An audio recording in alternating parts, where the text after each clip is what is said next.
Forbes की list हम हर साल देखते हैं, कभी कोई ऊपर कभी कोई नीचे, लेकिन पिछले कुछ सालों में दो नाम इतनी तेजी से ऊपर गए हैं कि पूरी दुनिया हैरान है। गौतम अडानी और मुकेश अंबानी। आपने भी सोशल मीडिया पर यह जरूर देखा होगा कि 2016 के बाद इनकी संपत्ति 300 गुना, 500 गुना, कुछ लोग 1000 गुना भी कहते हैं बढ़ गई है। सवाल यह है, कैसे? क्या ये सिर्फ राजनीतिक संबंध है जैसा ज्यादातर लोग कहते हैं, या पर्दे के पीछे कोई ऐसी व्यापारिक रणनीति चल रही है जो हमें समझ नहीं आ रही? आज हम राजनीति की नहीं, अर्थशास्त्र की बात करेंगे। हम इन दोनों अरबपतियों के बिजनेस मॉडल का विश्लेषण करेंगे और आप पाएंगे कि दोनों की स्ट्रैटेजी एक ही है। एक ऐसी स्ट्रैटेजी जिसे आम आदमी बर्बादी कहता है, लेकिन उन्होंने इसे बादशाह बनने का हथियार बना लिया। ये स्ट्रैटेजी है डैट, यानी कर्ज। ये बात सुनने में अजीब लगती है। हम मिडिल क्लास लोग कर्ज से डरते हैं, हमारी पूरी जिंदगी लोन चुकाने में निकल जाती है। लेकिन इन अरबपतियों के लिए कर्ज एक बोझ नहीं, एक औजार है। देखिए, अगर मैं और आप आज 10 लाख का लोन लें तो हमारा दिमाग किश्त की टेंशन में फट जाएगा। हम उस पैसे से शायद एक गाड़ी खरीदेंगे जो 5 साल बाद जीरो हो जाएगी। लेकिन इन अरबपतियों ने 10,000 लाख करोड़ का लोन लिया और उससे एक बंदरगाह या एयरपोर्ट खरीद लिया। यही है पहला फर्क।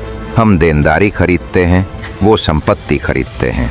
एक ऐसी संपत्ति जो अगले 50 साल तक उन्हें पैसा कमा कर देगी। तो सवाल उठता है कि 2016 के बाद ही ऐसा क्या हुआ? इसके दो मुख्य कारण हैं। पहला, ब्याज दर। 2016 से 2022 तक पूरी दुनिया में ब्याज दरें इतिहास के सबसे निचले स्तर पर आ गईं।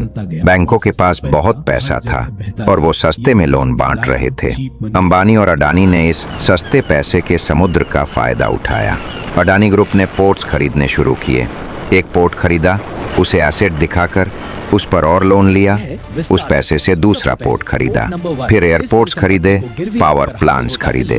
ये कर्ज आधारित विस्तार है। आप इस चार्ट को देखिए, ये अडानी ग्रुप का कर्ज है। ये तेजी से ऊपर गया, लेकिन उसी समय ये उनके एसेट्स से हैं। ये कर्ज से भी ज्यादा तेजी से ऊपर गया। जब तक आपके एसेट्स आपके कर्ज से ज्यादा तेजी से बढ़ रहे हैं, आप सेफ हैं। दूसरा, मुकेश अंबानी, रिलायंस। उन्होंने भी यही किया, लेकिन एक अलग मार्केट में, टेलीकॉम, जियो। 2016 में उन्होंने मार्केट में आकर सब कुछ फ्री कर दिया। लोग सोचते हैं उन्होंने फ्री डेटा दिया। नहीं, उन्होंने एक दिमागी हमला किया। हम सब 2015 में डेटा गरीब थे। मुझे याद है, मैं 1 GB डेटा पूरे महीने चलाता था। हर ऐप खोलने से पहले डेटा ऑन ऑफ करता था। हमारे दिमाग में डेटा की कमी बैठी हुई थी। जियो ने डेटा नहीं दिया, जियो ने डेटा की शर्म को मिटा दिया। उन्होंने पहले 2 साल जीरो कमाया। पूरी इंडस्ट्री, वोडाफोन, आइडिया, एयरटेल तबाह हो गई। ये एक कीमत की लड़ाई नहीं था, ये एक पूंजी की लड़ाई था। अंबानी जानते थे कि वो जीरो पर 2 साल तक जिंदा रह सकते हैं, लेकिन बाकी लोग नहीं। जैसे ही बाकी लोग कमजोर हुए, उन्होंने अंबानी ने उनके कस्टमर्स को हासिल कर लिया। आज 40 करोड़ से ज्यादा लोग उन्हें हर महीने पैसा देते हैं। उन्होंने पहले कर्ज लिया, मार्केट को मारा और अब एकाधिकार से पैसा कमा रहे हैं। तो राजनीतिक संबंधों का क्या? हाँ बिल्कुल, दोनों अरबपतियों ने infrastructure, ports, airports, solar, telecom में इन्वेस्ट किया। ये ऐसे सेक्टर हैं जहां आपको सरकार की जरूरत पड़ती ही है। बिना सरकारी नीतियों के आप 500 गुना ग्रोथ नहीं कर सकते। लेकिन ये कहना कि सब कुछ मोदी ने दिया पूरी कहानी नहीं है। ये भाई भतीजावाद हो सकता है, लेकिन ये होशियार व्यापार भी है। उन्होंने एक ज्यादा जोखिम, ज्यादा मुनाफा वाला गेम खेला। तो जब अगली बार आप 500 गुना ग्रोथ सुने, तो सिर्फ भ्रष्टाचार मत सोचिए।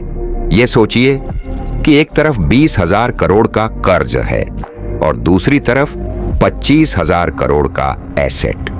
ये एक सोच है जो हम जैसे EMI भरने वालों को शायद कभी समझ नहीं आएगा।